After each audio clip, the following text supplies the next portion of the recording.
Olá, sou o pastor Camilo. Gostaria de compartilhar algo com vocês essa semana.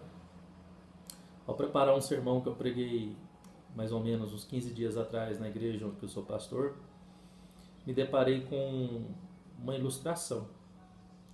O texto que eu preguei foi um texto lá em Mateus, capítulo 6, onde Jesus fala para os seus discípulos que deveriam acumular tesouros nos céus, porque aqui a ferrugem corrói e a traça consome.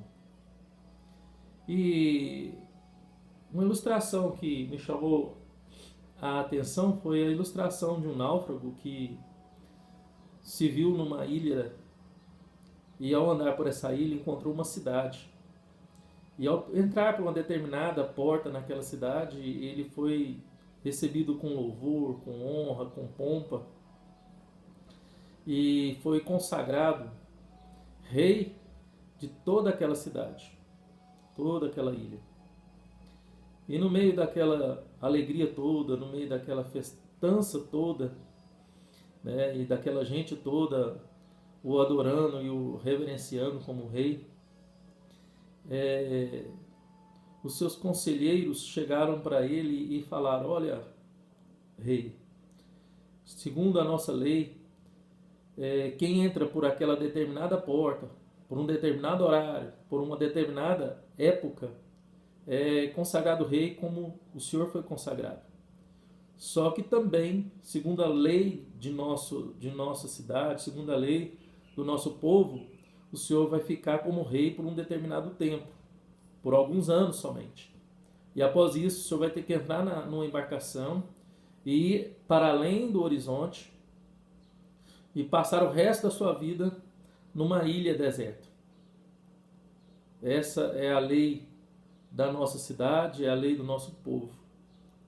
E ele chamou seus conselheiros novamente e perguntou para os seus conselheiros: o povo e a nação no qual fui colocado por rei me obedecerá em tudo que eu pedir? Sim, o povo te obedecerá em tudo que o Senhor pedir.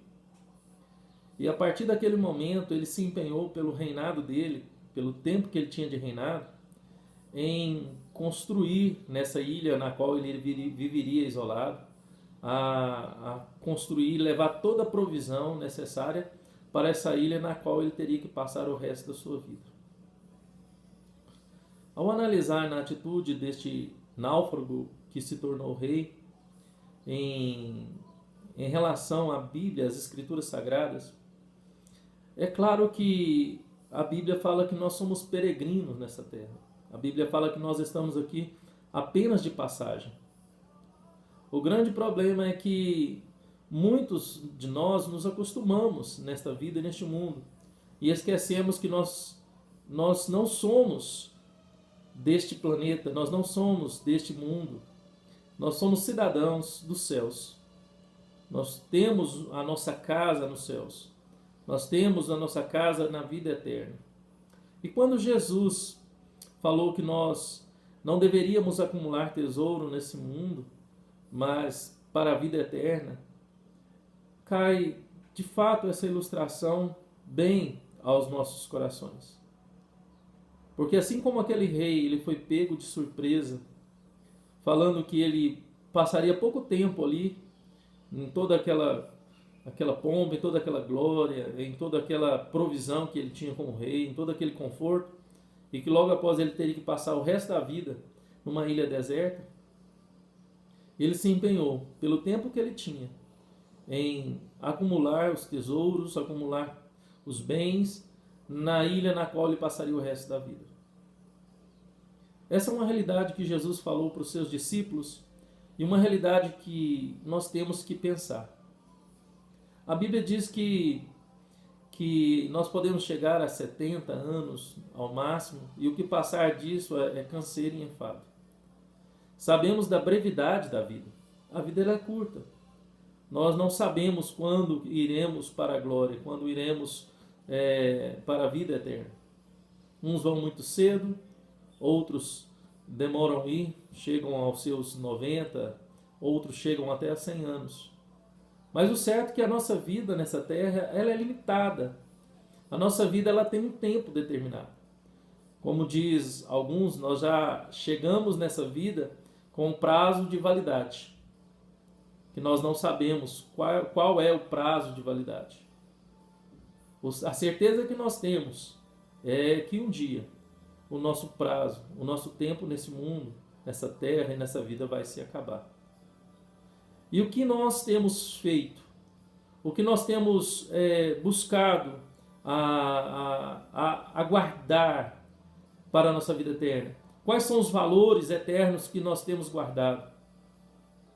Esses dias atrás, eu conversando com alguns irmãos da igreja, em relação a deixar para os filhos a herança, me veio uma frase que eu ouvi, que eu até comentei com eles, que muito mais do que uma herança para os nossos filhos, bens a ser deixado, nós precisamos deixar um legado. Um legado de fé, um legado de amor, um legado de altruísmo, um legado de piedade, de amor ao próximo, de amor a Deus, para que a nossa vida aqui seja uma referência para a nossa posteridade, para os nossos filhos, para os nossos netos e nossos bisnetos. Para que quando eles venham olhar para o passado, para a história, possam dizer: o meu pai, o meu avô, o meu bisavô, o meu tataravô foi um homem de fé. Então, amado amigo e amiga, irmão, venhamos pensar sobre tudo isso e venhamos desenvolver a nossa fé em Cristo Jesus com amor e tremor, buscando as coisas de valores eternos, em detrimento às de valor perecível e passageiro. Porque a nossa vida, na verdade, não é aqui, e nós não podemos nos conformar com este mundo, mas renovarmos na esperança da vida eterna. Abraço, Deus abençoe, esteja com a gente sempre, estaremos sempre trazendo um vídeo, uma mensagem nova. Deus abençoe.